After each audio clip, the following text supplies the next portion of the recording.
నీ ఇల్లు నీకు మహాశ్మశానం అని అర్థమైతే అరుణాచలం అవుతుంది ఆ ఇల్లు, అది జిల్లెళ్ళమూడి అవుతుంది.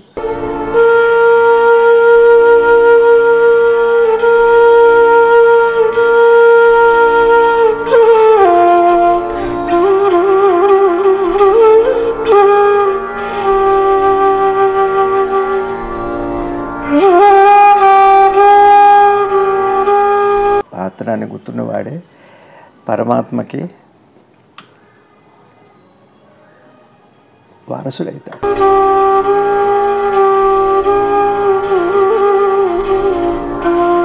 తెర అంటే ఏమిటి?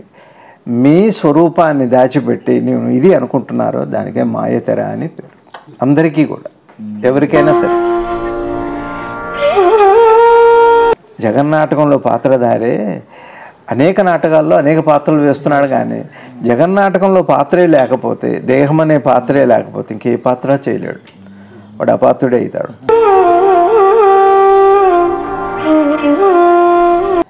ఇక్కడ ఈ నాటకంలో హీరో ఎవరు అంటే, నాటకం వేసేవాడు ఎవరు, విషయం ఎవరంటే అసలు మన స్వరూపం అది. ఇది కాదు, ఇది తెర.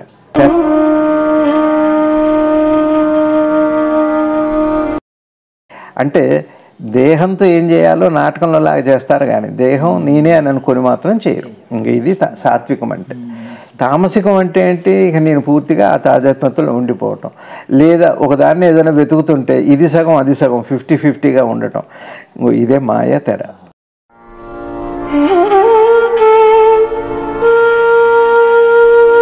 అమ్మ జగన్మాత అంటే ప్రకృతి. ఏ మూల చైతన్యం ఉందో, ఏ మూల ఉనికి ఉందో అది తాను. తాను అనుకోవటం అంటే అర్థం ఏమిటి అంటే, తాను అనుకునే అవకాశం ఏదైతే ఉందో ప్రకృతిలో అది అని అర్థం అమ్మ చెప్పటం.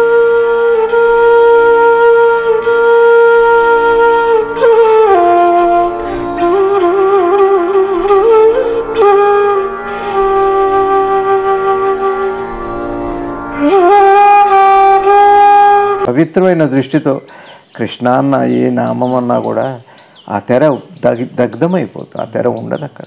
భక్తి కూడా అంత గొప్పది, నామం అంత గొప్పది. ఊరికే యథాలాపంగా ఏదో ఉద్దేశం పెట్టుకొని నామం చేస్తే, ఉద్దేశం కనపడుతుంది, నామం కనపడదు. నామాన్ని నామం కోసం చేయండి, నామం కూడా కనపడదు, విశ్వనామం అవుతుంది. అది మహానామం అని భగవాన్ చెబుతారు.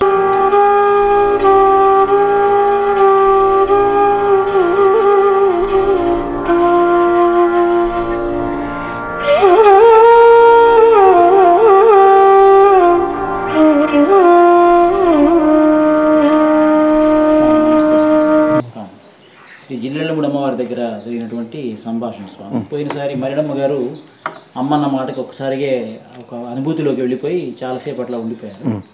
మరిడమ్మ గారు అంటున్నారు చిదంబరరావు గారితో, నీకు కూడా ఏదైనా అనుభవం కలిగిందా నాలాగా అని అడిగారు.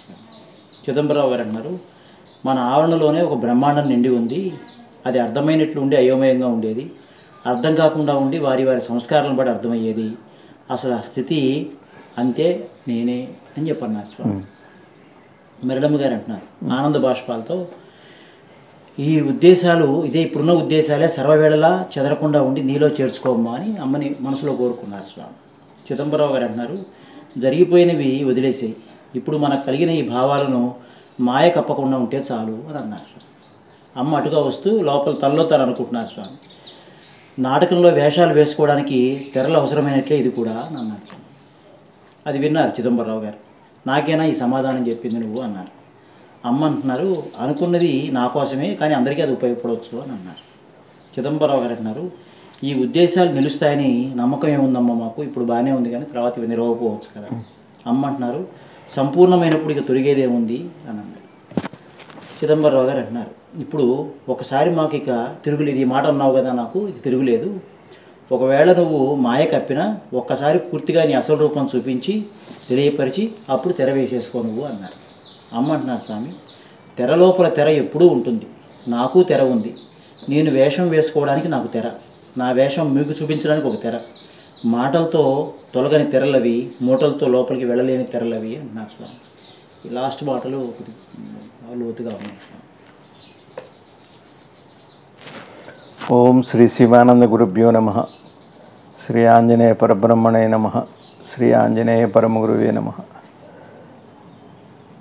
జయహో మాత శ్రీ అనసూయ రాజరాజేశ్వరి శ్రీ పరాత్పరి. అమ్మ పాదాలకి ప్రణమిలుతూ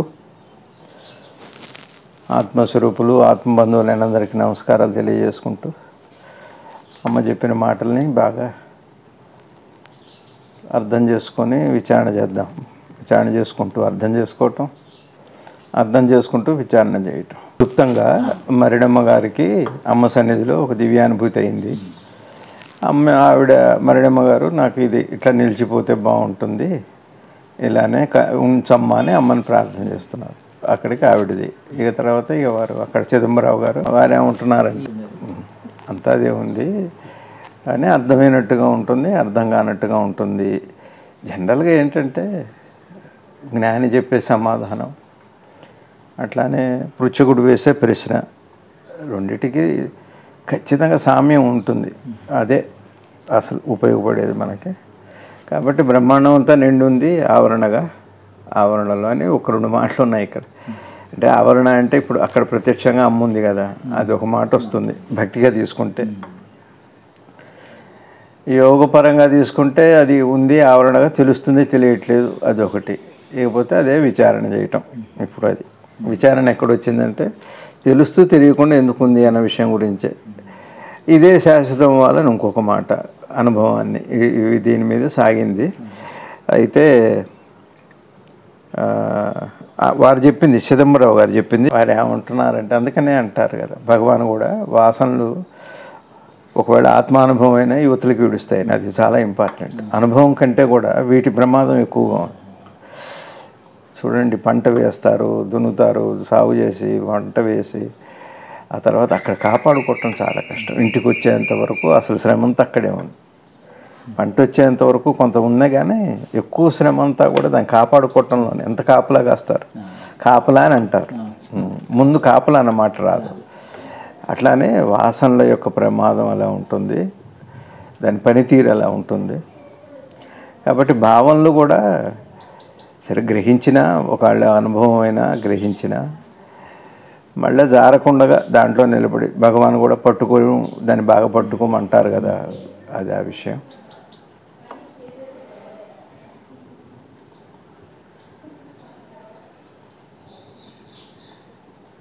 నిన్న మనం భగవాన్ విషయం మాట్లాడుకుంటూ ఈ వాసన భగవాన్ విషయాలు అన్నది ఉంది.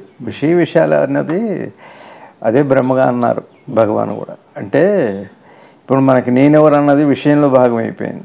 అది విషయానికి సంబంధించిన కాదు, విషయకి సంబంధించింది. నేనెవరు అన్న ప్రశ్న దాన్ని పట్టుకొని ఇప్పుడు విషయంగా ఆలోచిస్తున్నాం కదా, ఆ విషయం కూడా అది తెలియాలి. అది లేకపోతే ఈ నేనెవరిన ప్రశ్న కూడా చివరికి భ్రాంతిలో భాగమవుతుంది. అన్ని సాధనలు కానీ అన్నీ కూడా చివరికి దైవం కానీ ఏమన్నా విషయంలో భాగమైతే అది ఎప్పటికీ విషయం మిగిలే ఉంటాడు. విషయాలు ఉన్నంతకాలం విషయం ఉంటాడు.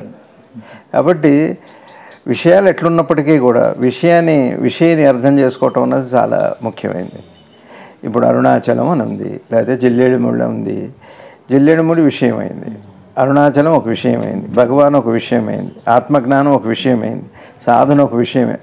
విషయాల్లో భాగం కాదు అది, విషయంలో భాగం అది. అందుకని ముందు విషయ దగ్గరికి తీసుకెళ్ళాలి. లేకపోతే విషయం ఎప్పుడు విషయాల్లో, ఆ విషయవలయంలో. అందుకనే చెప్పారు భగవద్గీతలో శ్రీ సద్గురు శివానంద భగవానుల వారు, అది ఒక విషయ వలయంలో నుంచి బయటపడాలి. విషయ వలయం లేకపోతే ఏమవుతుంది, విషయము ప్లస్ విషయ కలిసి విషయ వలయం అవుతుంది, విషవలయం అవుతుంది. ఇది బాగా తెలియాలి. ఆ భ్రాంతిలో నుంచి బయటపడాలంటే విషయ వలయంలో నుంచి ఇదంతా విషయం. ఇప్పుడు జరుగుతుందంతా విషయం కింద అయిపోయింది. అమ్మ అట్లానే మరిడమ్మ గారు, అక్కడ చిదంబరరావు గారు, ఇప్పుడు ప్రస్తుతం మనకు విషయం అయింది. కానీ ఈ విషయం అంతా మనం ఎందుకు మాట్లాడుకుంటాం, విషయం ఎవరు తెలుసుకోవటానికి. అందరూ ఏ మహాజ్ఞానం చేసినా ఆ ప్రయత్నమే చేస్తున్నారు. ఇకపోతే వారు ఏమంటున్నారు, జరిగింది వదిలిపెట్టు, ఇప్పుడు ఉన్నది చూడండి, ఇవి పోకుండా చూడండి అంటే ఈ భావాన్ని పట్టుకొని జాగ్రత్తగా ఇంకా శోధన చేయాలి. పరిప్రశ్నేనా అన్నది. మాయ తెర కప్పకుండా చూడమ్మా అని అంటున్నారు అమ్మని ఆవిడ. మాయ తెర కప్పకుండా అంటే ఇప్పుడు ఏంటి, మాయని దేన్ని అంటున్నారు ఆవిడ అన్నది చూడాలి. మాయ అంటే ఏమిటి? ఇందాక నిన్న భగవాన్ చెప్పినట్టుగా విషయవలయమే మాయ, భ్రాంతి అంటే వేరు భావం. విషయము వేరు అనుకోవటం, విషయము వేరు అనుకోవటం. అది ఈ విధంగా దానివైపు ఆ మాయ తొలగకుండా, మాయ పట్టుకోకుండా ఈవిడనేది మాయ పట్టుకోకుండా చేయమ్మా అని అంటారమ్మ. వీరేమంటున్నారంటే అది జరిగింది ఏదో అనుభవం కాలేదు, ఇది వదిలిపెట్టండి, కానీ మళ్ళీ ఆ భావం చెదరకుండా ఉండేట్టుగా బలాన్ని అంటే దాని అర్థం ఏంటి? అనుభవం కంటే కూడా ముఖ్యం ముందు దీంట్లో పడకుండా ఉండాలి. అది చాలా ఇంపార్టెంట్ సాధకుడికి. ఏ పేరుతో అయినా సరే, అది ఎంత గొప్పదైనా సరే, అది ఎంత మంచి పదం కలిగిందైనా కానీ అది ప్రమాద గంటికలు అంటే తను తాను చూసుకోకుండా చేస్తుంది. అది దాని లక్షణం. అదే మాయ అంటే.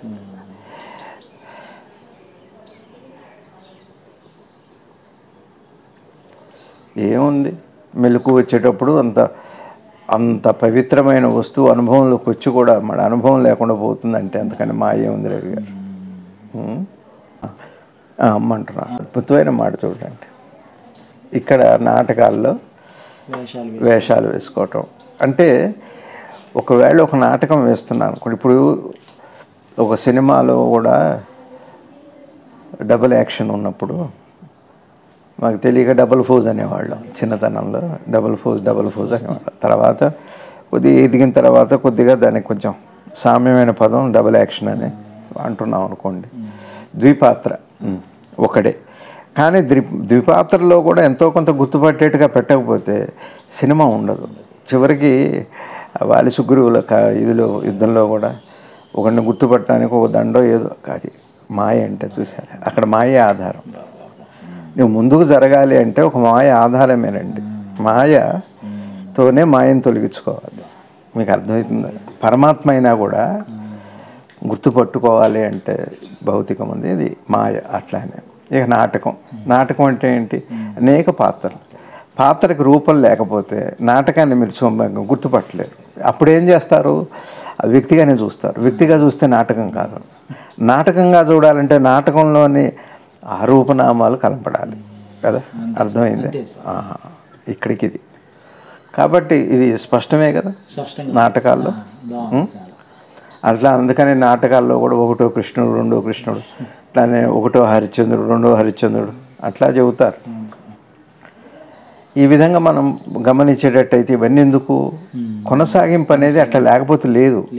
ఇక్కడ అమ్మ మాయ తెర అంటే అమ్మని కూడా ఏముంటుంది, నాకు కూడా మాయ తెరే ఉంది.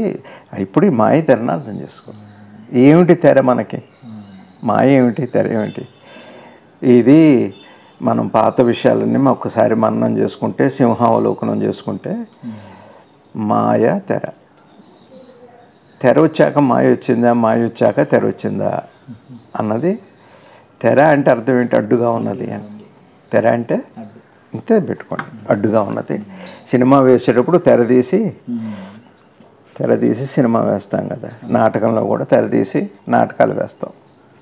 నాటకము అంటేనే మారు వేషము, మారు కథ, అట్లా వేరువేరుగా అదే నాటకం. తర్వాత నాటకంలో కూడా వాస్తవం కాదు కానీ వాస్తవంలా అనిపించేది, వాస్తవం కాదు కానీ వ్యవహారిక సత్యమే, కానీ అది పరమసత్యం కాదు, నిజం కాదు. అప్పటికి అది నిజమే, వాడు చంపటం అన్నది నిజమే, కానీ నిజమా అని ఆలోచిస్తే ఇక తర్వాత నాటకాలే కాదు. ఒక సినిమాలో ఒక హీరోను ఒక విలన్ని చంపారనుకోండి, నిజంగానే చంపితే. మా చిన్నప్పుడు మేము బ్రూస్లీ సినిమాలు చూసి నిజంగానే చంపేశారు అనుకునేవాళ్ళం. ఆ తర్వాత ఎంతో కాలానికి నాకు తెలియదు, చిన్నతనం కదా.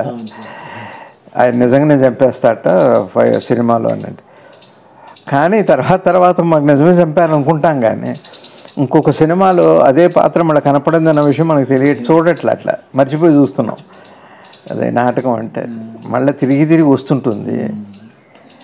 పోతుంటుంది వస్తుంటుంది, పోతుంటుంది వస్తుంటుంది. అదే నాటకం అంటే కదా.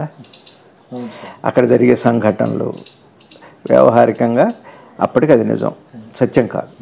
సత్యం ఎందుకు కాదు అంటే ఆ పాత్ర మళ్ళీ తర్వాత ఉండట్లేదు, మళ్ళీ ఆ పాత్రలో అతను ఉండకపోవచ్చు. ఇట్లా ఈ విధంగా సాగుతుంది. అదే నాటకం అనేది బాగా అర్థం చేసుకోవాలి. దీని మీద ఎంతో మనం ఉట్టిగా నాటకమే కదా అని ఏది వదిలిపెట్టకూడదు. సాధకుడు ఏం చేయాలంటే ప్రతి విషయాన్ని దాన్నే ప్రశ్నిస్తూ ఉండాలి. ఇది నన్ను, ఆ మనసుని దీన్ని ఎలా ప్రభావితం చేస్తుంది, అది ప్రశ్న. నా మనసుని ప్రభావితం చేస్తున్న ప్రతిదాని ఏడ నాకు ఒక ఎరుక, దాని మీద ఒక అవగాహన ఉంటే ఒక సార్థకత ఉంటుంది ఆ ప్రయాణానికి. అయిందా? సరే, ఇక్కడికి ఇది నాటకం. ఇప్పుడు మనకి 3 అవస్థలు ఉన్నాయి: జాగృతము, స్వప్నము, సుషుప్తి. సరే, జాగృతాన్నేమో కల్లో అబద్ధం అనుకుంటున్నాం, కలగని కల నిజం అనుకుంటున్నాం. ఆ తర్వాత నిద్రపోతున్నాం, లేచిన తర్వాత కలబద్ధం ఉంటున్నాం, కల అబద్ధం ఉంటున్నాం. నాటకం. జాగృతం ఒక నాటకం, స్వప్నము పాత్ర మారలా. ఇప్పుడు మీరున్నారు, ఇప్పుడు మీకు 50+ ఈనాడు రవి గారికి. ఇది జాగృతంలో. రాత్రి కల్లో చిన్న నిక్కర వేసుకొని పలకా బలపం పట్టుకొని మరి ఇంతే ఉంటారు. చాలా చిత్రమైన విషయం. ఇదే పర్సనాలిటీ, కాకపోతే నిక్కరును బలపం పలకా పట్టుకొని ప్రైమరీ స్కూల్కి వెళ్తారు. అసలు ఏం అనుమానం కానీ సంశయం కానీ నవ్వు కూడా రాదు. ఇప్పుడే మీకు నిక్కరేసి పలకా బలపం ఇస్తే ఏ స్పృహతో ఉండి మీరు వెళ్తారు? ఈ స్పృహతోనా, ఆ స్పృహతోనా? ఇప్పుడున్న స్పృహతోనే. ఈ జ్ఞానం మీరు అనుభవిద్దాం అనుకున్న జ్ఞానానికి అడ్డుగా ఉంటుంది. తాజాత్మత అంటే అదే కదా. అదే కళలో అయితే ఇదే పర్సనాలిటీ. నాకు చాలాసార్లు వచ్చింది కళ అట్లా. ఇదే పంచ కండువా వేసుకొని కాలేజీకి వెళ్తానంటారండి. ఇంత చిత్రమైన విషయం అండి. స్కూల్కి వెళ్ళటం, పంచ కట్టుకొని మా ఊళ్ళో చిన్నప్పుడు చదువుకుని స్కూల్కి వెళ్ళటం. సో ఇది నాటకం కదా. ఈ పాత్ర ఏది? సరే, అక్కడ ఏ స్పృహతో అనుభవిస్తున్నారు? ఈ స్పృహతోనా, ఆ స్పృహతోనా? ఈ స్పృహ ఉంది, ఈ వయస్సు ఇదంతా. కానీ అప్పుడు ఏ ఉందో ఆ స్పృహ మాత్రమే ఉంటాం. అసలు నిజమైన తాజాత్మత స్వప్నంలో చూడొచ్చు. ఎట్లా మన మాయ చేస్తాం, మాయేది నాటకం కదా. అసలు ఇంతకంటే బ్రహ్మ నాటకం ఏముందండి? జగన్నాటకం అయిపోయింది. ఇక నిద్రపోతాం. నిద్రపోయిన తర్వాత గాఢ నిద్ర అవుతుంది. ఆ తర్వాత లేస్తాం, నిద్రపోయా అని చెబుతాం, కలగన్నా అంటాం, జాగ్రత్తం. ఈ 3 జరుగుతున్నాయి ఇప్పటికి. ఇది ఒక నాటకం. ఏం రవి గారు? జాగృతంలో ఉన్నదాన్ని స్వప్న నాటకం కాదంటుంది ఆ పాత్ర. స్వప్న పాత్రని సుషుప్తి అనే పాత్ర ఏది లేదంటుంది. మళ్ళీ అదే సుషుప్తిలో ఉండి లేచి ఈ పాత్ర నిజం ఉంటుంది. ఆ పాత్రలో నిద్రని అబద్ధం అంటారు, తెలియట్లేదంటారు. తెలియకపోవటం వేరు. అసత్యం అంటాం, అబద్ధం అంటాం, లేదు అంటాం, ఎవరు అనరు. కానీ తెలియదు అని మాత్రం అయితే ఒప్పుకుంటాం. తెలియకపోవటం ఉన్నదాన్నే ఎవరైనా ప్రతిపాదిస్తున్నారు కదా. నిద్రలో నాకు తెలియదు అంతవరకే, అబద్ధం అయితే అనరు. నేను నిద్రపోలేదని కానీ నాకు నిద్ర తెలియనంత మాత్రాన నాకు నిద్ర లేదని అనం కదా. అదొక పాత్ర. అయితే ఇప్పుడు ఎందుకు ఈ వరుస చెప్పారంటే, జ్ఞానాన్ని ఎప్పుడు కూడా మనం సాధకుడు అన్నవాడు చెప్పిన విధానంలోనే ముందు అమ్మ వాడిన మాటలు ఒకటి పాత్ర. ఆ నాటకం నాకు కూడా ఉంది, అది మీకు కూడా ఉందని, అది అవసరమే. అయ్యా మనకి గాఢ నిద్రలో నుంచి మెలకువకు వచ్చేటప్పుడు ఉన్న ఆ ఉనికి శుద్ధ చైతన్యంగా పవిత్రంగా ఉన్నప్పుడు అది అసలు మన ఒరిజినల్ స్వరూపం. నాటకంలో నేను కృష్ణుని వేసిన తీయగానే నా ఒరిజినల్ రూపం నాకు ఉంటుంది. వేసుకున్నప్పుడు కృష్ణుడో ఆంజనేయుడో ఏదో ఉంటుంది, ఇంకే పాత్ర. మనం చదువుకునే రోజుల్లో ఢిల్లీ నుంచి ఒక ఆయన వచ్చారు, వారి పేరు కూడా ఏదో చెప్పారు. అప్పుడు ఇంటరో డిగ్రీనో చదువుతున్నాం. ఆయనకి ఎవరో మరి హిమాలయాల్లో ఎవరో ఒక ఋషి దగ్గర, ఎవరో మహానుభావుల దగ్గర నుంచి ఆయనకు విద్య అనుగ్రహం కలిగిందని. నెహ్రూ గారిలాగా వేస్తారు, అదే గొంతు అదే రూపం. ఇంకెవరిలాగానో వేశారు, లాల్ బహదూర్ శాస్త్రి గారిలాగా మనం చదువుకునే రోజు. కానీ ఆయన వసూలు రూపం అక్కడున్న నెహ్రూ గారా, అక్కడున్న ఆయన అంటే తెలియదు. అది తీసాక ఆయన తెలుస్తుంది, తర్వాత తెలుస్తుంది ఏనిది కదే. కానీ అప్పటికి అది చూసేటప్పుడు నెహ్రూగానే చూస్తారు. చాలా చిత్రమైందండి అసలు నాటకం. ఎందుకు ఈ మాట అంటున్నానంటే, అట్లానే ఇక్కడ ఈ నాటకంలో హీరో ఎవరు అంటే నాటకం వేసేవాడు ఎవరో, విషయం ఎవరంటే అసలు మన స్వరూపం అది. ఇది కాదు, ఇది తెర. తెర అంటే అడ్డుగా ఉంది. ఏమిటి అడ్డుగా ఉంది? ఎవరికి ఎవరికి మధ్య అడ్డుగా ఉంది? దేనికి దేనికి మధ్యగా అడ్డుగా ఉంది? ఒకవేళ అడ్డుగా ఉంటే అది పూర్ణమా, సత్యమా? నీకు పరమాత్మకే అడ్డు ఉంటే అప్పుడు పరమాత్మ లేనట్టే, అదే అబద్ధం అవుతుంది పరమాత్మ అన్నది. ఇప్పుడు నువ్వు దైవమను, నేనను, నువ్వను, ఏదన్నాను, అది విషయంలో భాగమా, విషయంలో భాగమా అన్నది చూడాలి. అయిందా? ఈ నాటకంలో శుద్ధ ఎరుక మెలకుగా వచ్చింది, దేహంతో సంబంధం పెట్టుకుంది. ఎప్పుడైతే దేహంతో సంబంధం పెట్టుకుందో మీరు అప్పటికే నాటకంలో పాత్ర అయిపోయారు. జీవుడు అనే పాత్ర, కుక్క అనే పాత్ర, నక్క అనే పాత్ర, ప్రపంచము అది విషయం అయిపోయింది. అది విషయం అవటం. ఇప్పుడు తెర ఎవరు అంటే ఎప్పుడైతే దేహంతో సంబంధం వచ్చిందో, దీంతో సంబంధం పెట్టుకుందో, సంపర్కం చెందిందో, అప్పుడు ఏమవుతుందంటే నాటకం అయిపోయింది. మరి తెర ఏమిటి? తెర ఏమిటి అంటే ఒకళ్ళు ఎంత ఏ వేషం వేసినా, ఎన్టీ రామారావు గారు కృష్ణ వేషం వేసినా, దుర్యోధన వేషం వేసినా స్పృహ దుర్యోధనులాగా యాక్షన్ చేస్తారు కానీ ఆయన ఎన్టీ రామారావు గారి ఆ స్పృహ ఉండదా? ఉండదా? ఇప్పుడు మీరున్నారు, మీ చంటి పిల్లాడు తాత తాత నన్ను ఆడించమని వచ్చాడు. మీరు ఇప్పుడు ఏంటంటే ఓ దొంగో, పోలీసో, లేకపోతే గుర్రంగా మీరు చేస్తున్నారు. నేను గుర్రాన్నట, తాత నువ్వు గుర్రానివి, నన్ను ఆడించు. సరే, కూర్చుంటాడు, మోకాళ్ళ నొప్పులైనా కింద బోర్లా కూర్చొని పడుకుంటాడు, మోకాళ్ళ మీద ఎక్కువ అంటాడు, ఎక్కిస్తాడు, ఎక్కించి ఏదో గుర్రంలాగా అట్లా ఆడుకుంటూ వెళ్తుంటాడు. పైన వీడు కూర్చొని గుర్రంలాగానే ఎంజాయ్ చేస్తుంటాడు. వాడి వరకు అట్లా ఉంది. కానీ మీ పాత్ర ఎలా ఉంది? ఏ స్పృహతో? గుర్రం అనే స్పృహతోనా, మీరనే స్పృహతో గుర్రాన్ని కొద్దిగా పెట్టుకొని, లేకపోతే మళ్ళీ కథ ఈ గుర్రం అనే కథ నడవదు. అట్లాంటిది. ఎందుకు ఈ మాట చెబుతున్నాను బాగా అర్థం చేసుకోండి దయచేసి. తెర అంటే ఇప్పుడు ఇక్కడ ఏమైంది అంటే ఎప్పుడైతే ఈ పాత్ర వచ్చిందో, నేను ఇప్పుడు తండ్రి పాత్రనయ్యా, నేను ఒక పాత్ర రోజువారీ తండ్రిగా, తల్లిగా, భార్యగా, భర్తగా, పిల్లలుగా, గురువుగా, గురువు శిష్యుల పాత్ర కూడా పాత్రే. పాత్ర యొక్క స్వరూపం తెలిసిన తర్వాత ఇద్దరు లేరని అప్పుడు చెప్పాలి. గురువు లేడు, శిష్యుడు లేడు అని. పాత్ర పోయి ఒరిజినాలిటీ, ఆరిజిన్ మిగిలిన తర్వాత అనే మాట ఇది కదా. ఏ స్పృహతో ఉంటున్నారు అన్నది ఇంపార్టెంట్. మనం ఎప్పుడైతే ఈ నాటకం వచ్చేసిందో, జాగృత స్వప్న సుషుప్తులైన నాటకం, ఇప్పుడు జాగృతం అనే నాటకంలో దేహంతో ఎప్పుడైతే నేను రమణని, నా దేహం ఇది, నా రూపం ఇది, ఇక అన్నీ బయోడేటా అంతా, ఇదంతా నాటకం, మీరు పాత్రధారి అయిపోయారు. అయిపోయిందా? ఇప్పుడు తెర అంటే ఏమిటి? మీ స్వరూపాన్ని దాచిపెట్టి నేను ఇది అనుకుంటున్నారో దానికే మాయ తెర అని పేరు. అందరికీ కూడా, ఎవరికైనా సరే. అయితే పశుపక్షాదుల్లో నేనన్న భావము అంటే నేనన్న భావం ఉండదు అని అంటారు. అంటే తన వైపు తను చూసుకొని ఇదంతా విమర్శించలేదు వివేకాంగది. బుద్ధి లేదు దానికి. బుద్ధి కలిగిన వాడు ఒక మనిషి మాత్రమే. తెర కూడా దానికి. అది నేను జింకని అనుకోదు, అది నేను కుక్కను అనుకోదు, కుక్కగా ఉంటుంది అంతే. ఒకవేళ మీరు కృష్ణుడే అయితే నాటకం వేస్తూ, అది గొప్ప విషయం రవి గారు. కానీ ఈ స్పృహ వదిలిపెట్టదు. ఇప్పుడు మనందరికి కూడా పెద్దలు ఏం చెబుతారు, జ్ఞానులు మీరు పరమాత్మే అన్నారు.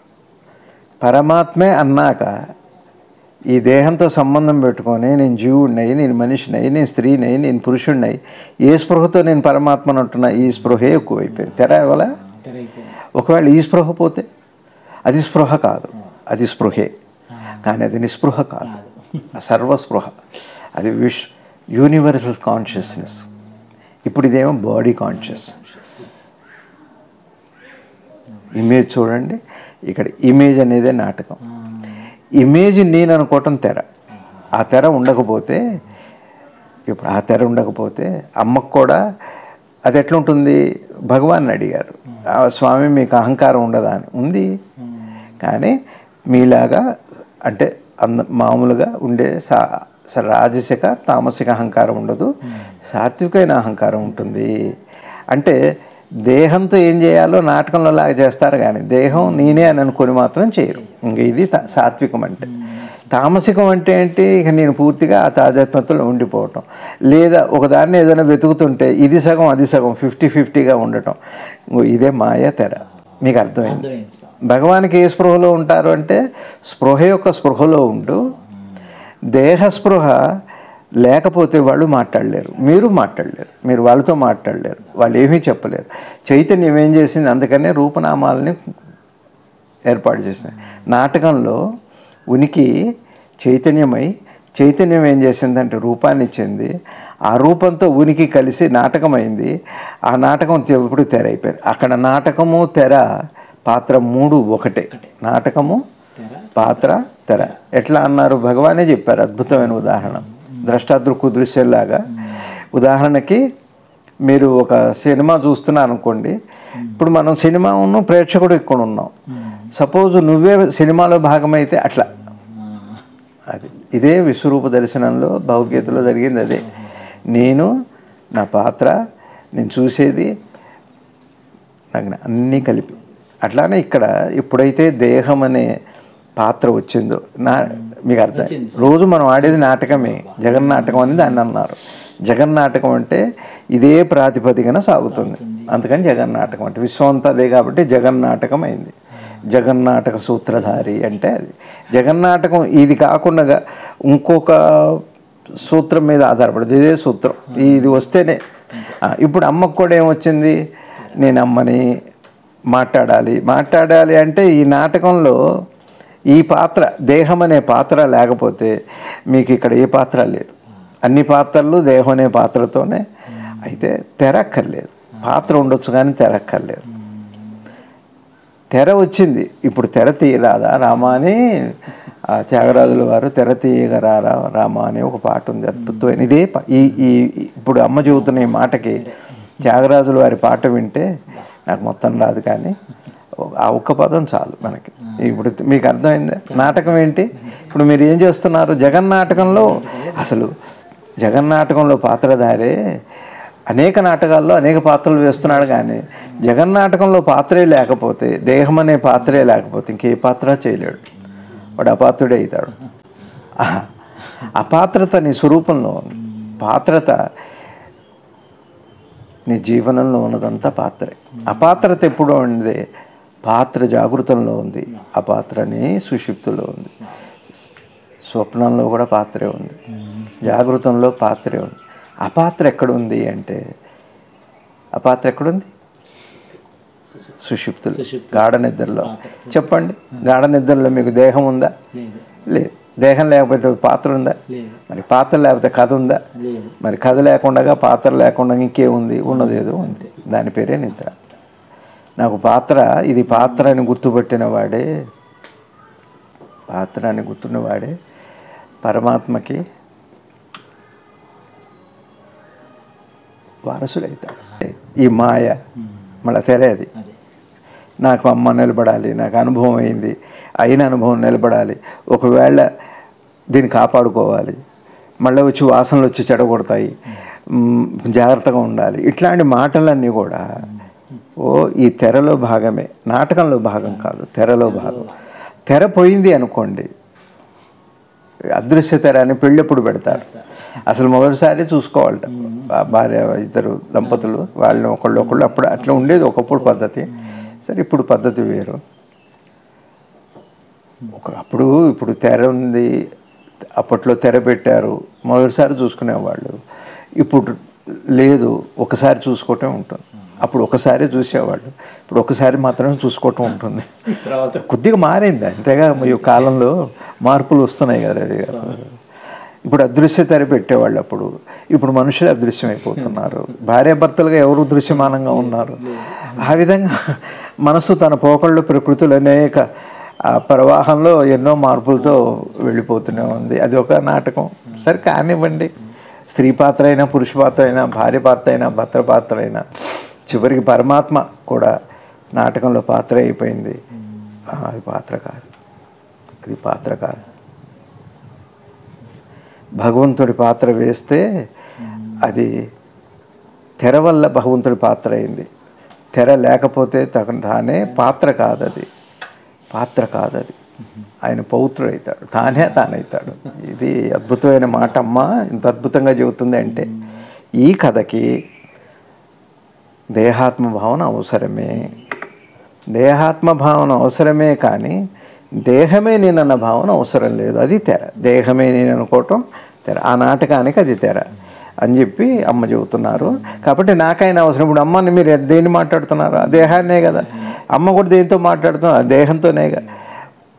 దేహంతో సంబంధం పెట్టుకొని ఇప్పుడు మీరు స్పీకర్లో మాట్లాడుతుంటారు, స్పీకర్ మీరు కాదు కదా, కానీ ఆ ఇరుకుంది కదా. అట్లా ఎవరో మాకు తెలిసిన వాళ్ళ తాలూకా ఎవరో ఉన్నారట, విన్నా నేను ఎప్పుడు 15 ఏళ్ళు 20 ఏళ్ళ క్రితం. ఆవిడకి చిన్నతనం నుంచే ఒక అనుభవం. లోపల కిటికీలో నుంచి మనం ఇంట్లో నుంచి బయటికి చూస్తున్నట్టుగా ఉంటుందట ఆవిడకి.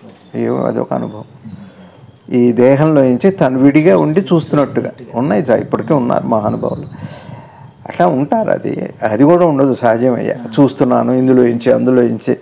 దేశకాలాలు దాటినవాడు కదా జ్ఞానం అంటే. ఇప్పుడు మీకు మాయనాటకం అర్థమైంది.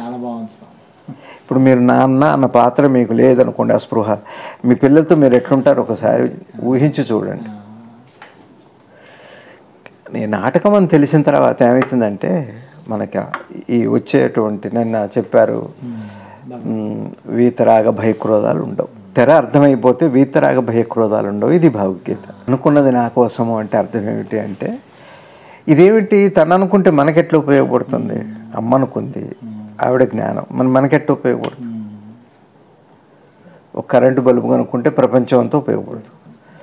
నేను అన్నది ఇక్కడ అందరూ అనేది ఏంటంటే అందరిగా కనపడుతున్నది. ఇప్పుడు నాకు ఎప్పుడైతే జ్ఞానం వచ్చిందో, ఇప్పుడు నాది పాత్ర అయింది రవి గారు, మెలకు వచ్చాక మీది పాత్ర అవలా? ఇప్పుడు అందరం అవలా? అందరూ ఒకటే పాత్ర అయిందిగా. ఎప్పుడైతే నాకు ఈ జ్ఞానం పాత్ర అని తెలిస్తే, అందరిది పాత్ర అని అర్థమైతే, అప్పుడు కోపతాపాలు ఎక్కడున్నాయి? అందుకనే అమ్మ చక్కటి సూక్తి చక్కగా చెప్పారు, అద్భుతంగా. కోడల్ని కూతుల్లాగా చూసుకోవటమే సమదృష్టి అన్నారు, జ్ఞానం అన్నారు. అంత అద్భుతమైన మాట. కోడల్ని ఈ సూత్రం దానికి ఇది ఇట్లా పెట్టి చూస్తే అర్థం. ఈ తెర చూస్తే నా జ్ఞానం కలిగితే మీకేంటి లాభం అంటే అర్థం ఏంటంటే, మీరు కనపడుతున్నారు. అప్పుడు మీరనేది కనపడటం వల్ల కదా, వేరుభావం వల్ల కదా, ద్వయీభావం వల్ల కదా గొడవలు అన్నిటికీ ఇంత అది ఉండదు. అప్పుడు జ్ఞాని వల్ల ప్రయోజనం అని భగవాన్ చెబుతారే, సద్గురుదేవులు చెబుతారే, అంతటా వస్తువుని దర్శించు, ఉన్నది ఒకటే, నీలో ఎంత ఉందో నాలో ఎన్నిసార్లు చెప్పారు మన సద్గురు శివానంద గురుదేవులు. అదేనమ్మా. అందరికీ నేను అనుకున్నది అందరికీ లాభమే అంటే అర్థం ఏంటి? ఇంకొక గొప్ప మాట ఉంది ఇందులో. అమ్మ జగన్మాత అంటే ప్రకృతి. ఏ మూల చైతన్యం ఉందో, ఏ మూల ఉనికి ఉందో అది తాను అనుకోవటం అంటే అర్థం ఏమిటి అంటే, తాను అనుకునే అవకాశం ఏదైతే ఉందో ప్రకృతిలో అది అని అర్థం అమ్మ చెప్పటం. తాను అనుకోవటం అంటే అర్థం అది ప్రకృతిలోనే లేదనుకోండి, క్రమంలోనే లేదనుకోండి, శాసనంలో లేదనుకోండి, ప్రకృతిలో ఇంకెవరు అనుకునే అవకాశం ఎక్కడుంది? అమ్మ అనుకోవటం వల్ల అంటే అందరికి ఉపయోగం అంటే, ఒక జ్ఞానానండి, లేకపోతే ఒక ఉనికి ఒక లక్షణమే అలా ఉంది, అట్లాంటి అవకాశం ఉంది, వెసులుబాటు ఉందని ఎప్పుడైతే అర్థమైందో అందరికీ అదే అనమాట అమ్మ చెప్పేది. నేను అనుకోవటం వల్ల అంటే నేను ఆరాధ్యంగా ఉన్నాను, మీరందరూ నన్ను నమ్ముకోండి, నేనే అమ్మను, ఇంకెవరు లేరు ఈ లోకంలో, అట్లాంటి మాట అమ్మ చెప్పలే. అమ్మ చెప్పేది ఏమిటి అంటే, నేను అనేది ఏదైతే ఉందో స్పృహ, ఆ స్పృహలో అట్లా అనుకునేటట్టయితే ఆ అవకాశం ఉండాలి. లేకపోతే ఎట్లా? మీకు ఏదైనా ఉన్నదాన్నే సంపాదిస్తారు. డిస్కవరీ తప్పితే మెటీరియలైజేషన్ ఉండదు, మెటీరియలైజ్ చేయటం ఉండదు. మెటీరియల్ ఎవరు సృష్టించలేరు. సృష్టిలో ఉంటేనే మీరు అనుభవిస్తారు. అది అమ్మ ఆ వైపుగా చెబుతాను. సృష్టిలోనే ఈ లక్షణం ఉంది కాబట్టి అందరికీ ప్రయోజనము, అది నా ప్రణాళికలోనే ఉంది, నా రచనలోనే. నా అంటే ఉనికి యొక్క రచన. అమ్మగా చెప్పట్ల. అమ్మ అట్లా చెబితే మళ్ళీ మనకి అమ్మ మాట వల్ల మనకు ప్రయోజనం ఉండదు. ఆ తల్లి అట్లా ఒక విశ్వస్పృహతో చెబుతున్నారు. ఆ తల్లి విశ్వస్పృహలో ఉండే ఒకనొక అవకాశాన్ని, అది ఉంది కాబట్టే నాన్న అందరికి ఉపయోగం, లేకపోతే ఏ ఒక్కళ్ళకో పరిమితం అవుతాం. అందరు జ్ఞానులు అయ్యే అవకాశం ఎక్కడుంది? అందరూ జ్ఞానులు అనే మాటకు అర్థమే ఉంది అని అమ్మ చెబుతున్నారు. అదే దేహం. దాన్ని ఆసరా చేసుకొని చెప్పాలి. తెర లోపల తెర ఉంది అని అంటున్నారు.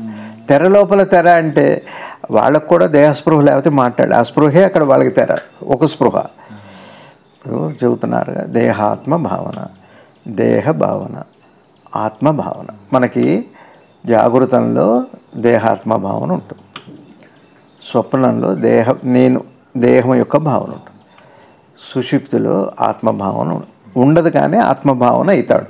ఉండటం అనేది ఉండదు అక్కడ. ఆ మాటకి అక్కడ ఆ పదాన్ని ఉపయోగించకూడదు. అయిందా? కాబట్టి ఇప్పుడు అమ్మ నేను కూడా నాకు ఆ తెర ఉంది అని అంటున్నారు. అంటే అర్థం ఏంటి? ఒకటి, అమ్మకి ఆత్మభావన ఉంది, అక్కడ కూడా మళ్ళీ వ్యక్తమైతేనే అంతిమ సత్యం కాదు అది. ఆత్మభావన, నేను పరమాత్మను అన్న భావన ఉండబట్టే ఆవిడకి అన్నీ తెలుస్తాయి. అది మళ్ళీ దీంట్లో భాగమే, విషయంలో భాగమే. అది ఉంది కాబట్టే అమ్మైంది. అన్ని అనుభవాలు అందరికీ అయినాయి, అనుభూతులు ఉన్నాయి, ఇవన్నీ జరుగుతున్నాయి. ఆ తెర లేకపోతే మళ్ళీ మీకు ఇప్పుడు ఈ శూన్యాన్ని మీరు ఏ మహత్తుని ఆపాదిస్తారు? ఈ శూన్యానికి మహత్తు లేదా? ఈ శూన్యంలో ఈ శూన్యమే ఒక మహత్తు. కానీ వ్యక్తం అవ్వాలంటే ఒక కేంద్రం ఉండాలి, అది అమ్మ. అక్కడ అమ్మకు కూడా ఏముంటుంది? అమ్మకి విశ్వభావన ఉంది, విశ్వజననిగా.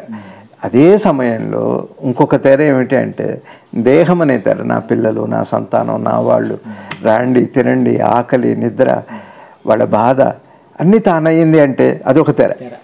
ఆ తెర ఎందువల్ల అయితే సాత్వికంగా ఉంది. అమ్మది జ్ఞానులు అందరివి కూడా శుద్ధ సాత్వికంగా ఉంటాయి. చెప్పాక గురువుగారిది అప్పుడు అక్కడ బీచుపల్లి దగ్గర,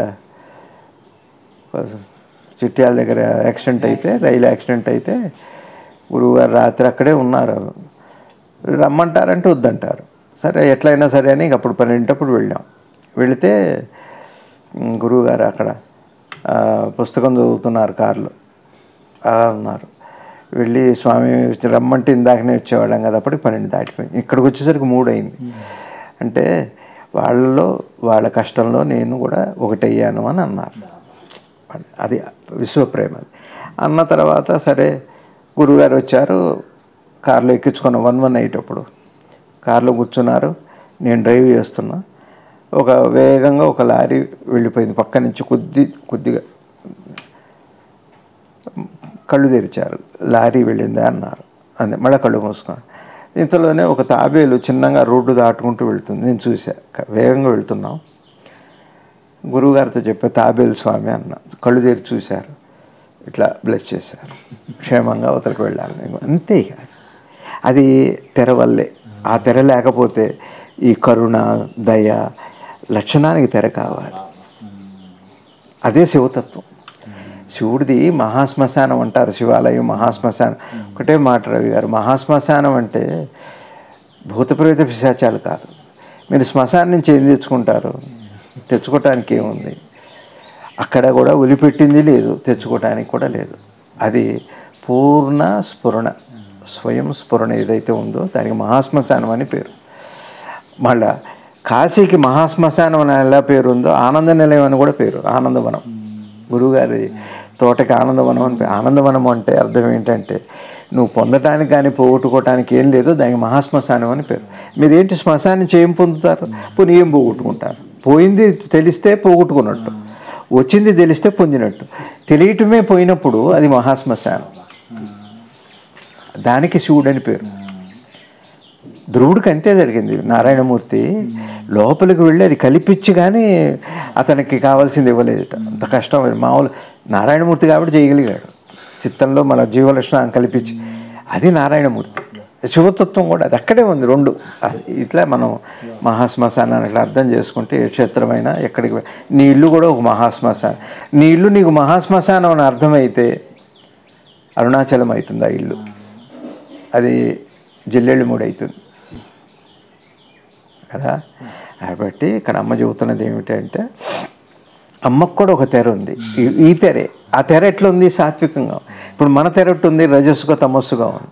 ఈ తెర ఏమో అట్లా ఉంది. నిన్న ఇక్కడ గాజా యుద్ధం జరిగింది కదా, ఇజ్రాయెల్కిను ఇరాన్కి. ఈ ఇజ్రాయెల్ వాళ్ళు ఏదో పెద్ద కవచం లాంటిది ఏదో కంచె పెట్టారు, ఫెన్సింగ్, ఐరన్ ఫెన్సింగ్ లాంటిది, ఏదో షీల్డ్, ఏదో షీల్డ్ అట్లా ఒక తెర అంటే మీకు అర్థం. అక్కడ కూడా ఆ తెర అనేది లేకపోతే తెరపు లేని ప్రవాహానికి అర్థమే ఉండదు. ఈ కాల ప్రవాహానికి తెరే కాల ప్రవాహం, తెరే కాల ప్రవాహం. కాల ప్రవాహము తెర వేరు కాదు, అర్థం చేసుకోండి. తెర సినిమాలో తెర అనేది సినిమాకి చూడటానికి అడ్డుగా తెరకి తెర, తెరకి సినిమా హాల్లో ఒక తెర ఉంది సినిమా ప్రదర్శించడానికి. సినిమా ప్రదర్శించకుండా ఆ తెర కూడా ఆగం కాకుండా మళ్ళీ దానికి ఒక తెర ఉంది. మనకు కూడా ఇది ఒక తెర, మళ్ళీ మనసు ఒక తెర, దాని వల్ల మరొక ఉనికి అనే తెర. ఉనికి, చైతన్యము, మనసు 3 తెరలే. అయితే ఆ 3 స్పృహలు ఉన్నవి అమ్మది. ఆ తెర లేకపోతే మళ్ళీ అమ్మనే మాట మీకు నాకు ఇవి ఉన్నాడు, అంతటా ఉన్నాడు ఈశ్వరుడు. ఎట్ట గుర్తుపడతాం మనం? నీ భార్యగా, నీ భర్తగా, నీ తండ్రిగా, నీ పిల్లలుగా, నీ సమాజంగా, నీ దేశంగా, నీ సర్వస్వంగా కూడా ఏది ఉనికిగా ఆ తెర ఉందో ఆ తెర ద్వారానే గుర్తుపట్టాలి. తెర లేకపోతే సినిమా ఎలా ఉంది? తెర సినిమా కాదు, సినిమా తెర కాదు. సినిమాకి సినిమా తెర అయితే తెరతో అవసరం లేదు. ఒకవేళ తెరే సినిమా అయితే సినిమా తీయాల్సిన అవసరాలే లేవు. అట్లాంటిది ఆ తెర. మళ్ళీ ఆ తెరలో కూడా మళ్ళీ ఉన్నాయి కర్టన్ రేజింగ్ అంటాం. ఆ తెర కూడా ఎట్లాంటిది అంటే ఆ తెర ఎట్లా ఉంది? ఉన్నట్టుగా ఉంది. తెర లేదు, ఉన్నట్టుగా ఉంది. తెర ఉన్నట్టుగా అంటే భావన రూపం. ఇక్కడ మనకందరికీ కూడా భావనే తెరగా ఉంది. భావన అది ఇందాక మరిడమ్మ గారు అడిగితే ఆ భావం పోకుండా చూసుకోమని. దానికి తెరపడితే కష్టం. భావం అనే తెరని ఎంత బాగా అర్థం చేసుకుంటే ఇంకా అక్కడ తెర ఉండదండి.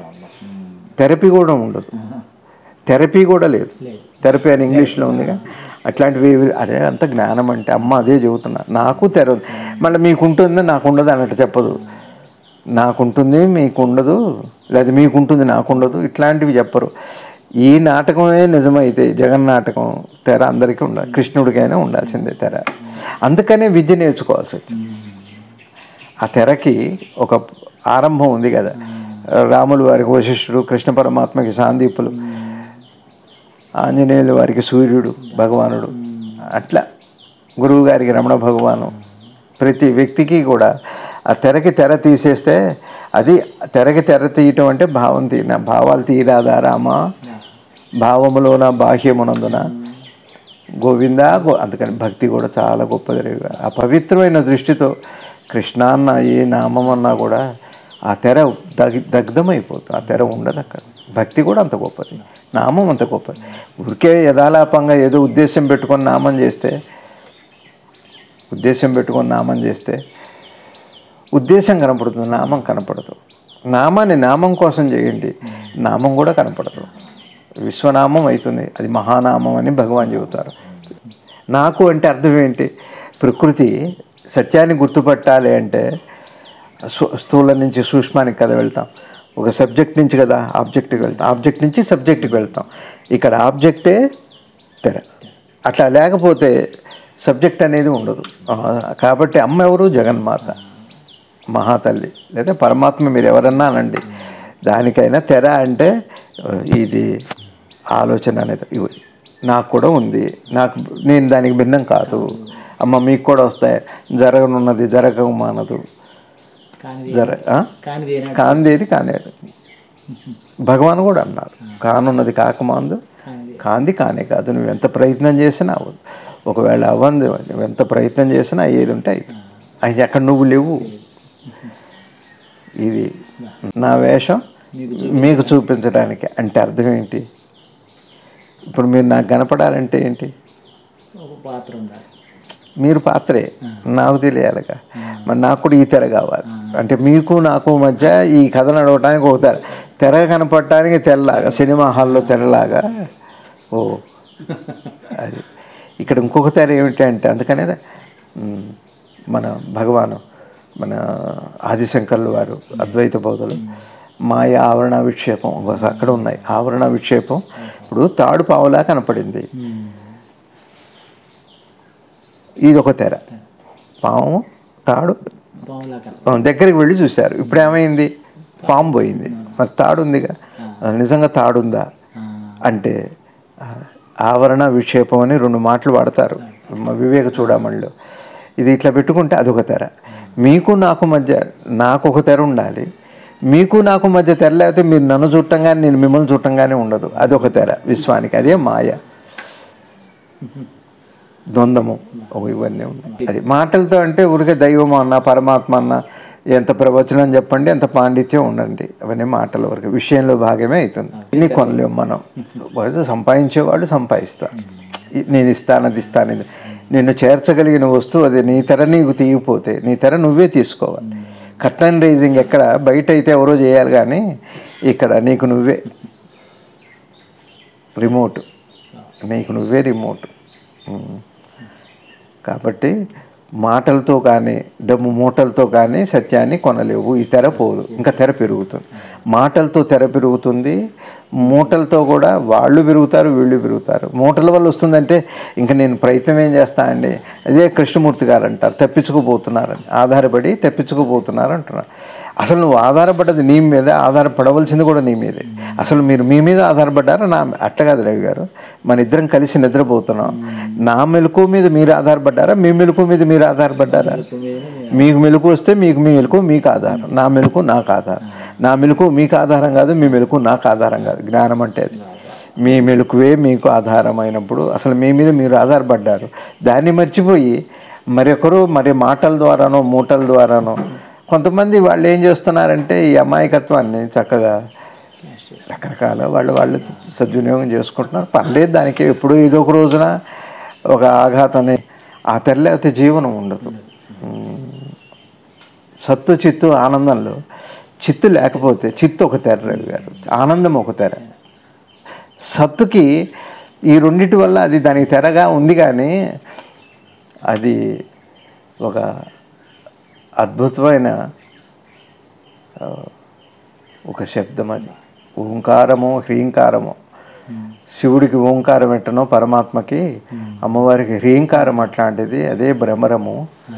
ఆ భ్రమరమే బ్రహ్మరాంబికా తల్లి. ఏ తెర అయితే ఉందో అది బ్రహ్మరాంబికా తల్లి. శ్రీశైలం అందుకే వెళ్ళాలి. శ్రీశైలానికి సద్గురుదేవులు శివానంద భగవానులు వారు శ్రీశైలం అనే ఆ కొండే ఒక శ్రీచక్రం అన్నారు. అందులో బ్రహ్మరాంబ అమ్మ. బ్రహ్మరాంబ అంటే అర్థం అంటే తెరగా, తెర తీయమాం, వెళ్ళమ్మని అడగాలి, అమ్మ ఓ మల్లికార్జున అని ప్రార్థన చేసి మల్లికార్జును కనపడటానికి అమ్మ తెరగా ఉంది. అమ్మ తెర తొలగించు, నాకు అజ్ఞానాన్ని ఇవ్వని శ్రీశైలం వెళ్ళాలి. అదే శ్రీచక్రం అంటే. అది ఒక తెర. శ్రీచక్రం ఒక తెర అయితే, అక్కడ బ్రహ్మరాంబికా తల్లి ఒక తెర అయితే, ఆ తెర కావలు ఉన్నది అదొక తెర. మళ్ళీ అంటే సృష్టికి ఒక తెర, సృష్టికి అడ్డుగా ఒక తెర, సృష్టి తెలియటానికి ఒక తెర. ఎంత అద్భుతమైన విషయము. జాగృత స్వప్న సుషుప్తుల్లాగా ఇంత అద్భుతంగా తల్లి తెరగుతో చెబుతూ నాకు ఉందని చెప్పటంలోనే అది మహా జ్ఞానం యొక్క వైభవం, ప్రకృతి మాత యొక్క వైభవం, దాని వైశిష్టం ఈ తల్లి ద్వారా మనకి వ్యక్తమవుతుంది. అద్భుతమైన విషయం ఇది. ఏం లేదు, సంపూర్ణం అయ్యాక తొలిగేది ఏముంది అంటే అసంపూర్ణతే తెరగా. అసంపూర్ణత ఉంది అనిపించటమే తెరగా కదా. అసలు తెర లేకుండా వస్తుంది, తెరతో జీవిస్తుంది. మెలకు ఎట్లా వస్తుంది? తెరతో వస్తుందా? నేను లేస్తున్నాను ఎవరు లేవట్లే, లేచాక నేను లేచా అంటాను, అప్పుడు తెర మొదలైంది.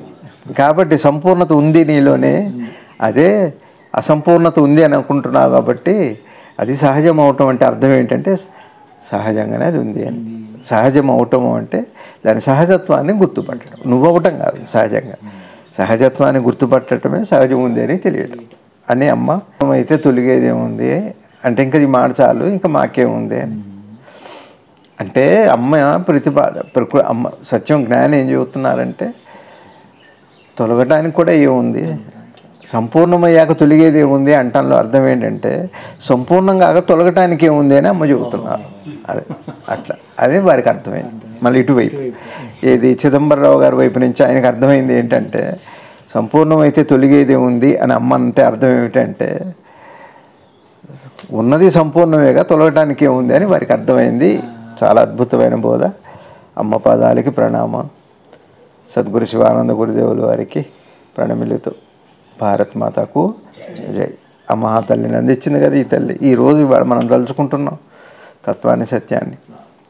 ఈ దేశం గొప్పతనం గారు ఇంకెక్కడ ఇట్లా మనకి ఈ కాసేపు కాలక్షేపము కాల విక్షేపము. అందుకని ఈ విషయ వలయంలోంచి విషయము వలయాన్ని అర్థం చేసుకోవాలి. విషయ వలయాన్ని అంటే విషయంలో వలయం ఏమిటి అంటే విషయము వేరు అనేది ఒకటి వలయం, రెండు వేరు అనుకోవటమే వలయం, అదే విష వలయం. విషయంలోనే విషం ఉంది రేవి గారు. విషయంలోనే యా తీసేస్తే ఏముంది? విషం. విషయంలో యాది. నిజంగా విషం ఉందా అంటే విషమే లేదు, విషమే లేదు. కానీ విషయము ఉండాలి, విషయీ ఉండాలి, అదొక తెర. విషయీ ఉందని తెలియాలంటే మళ్ళీ ఒక తెర ఉండాలి.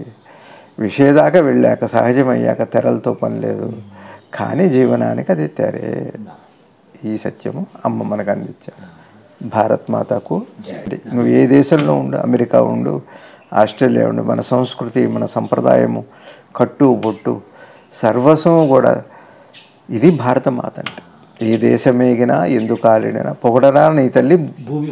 అక్కడికి వెళ్ళి భారతమాతకు చేయంటావా ఏంటి? అది కాదు.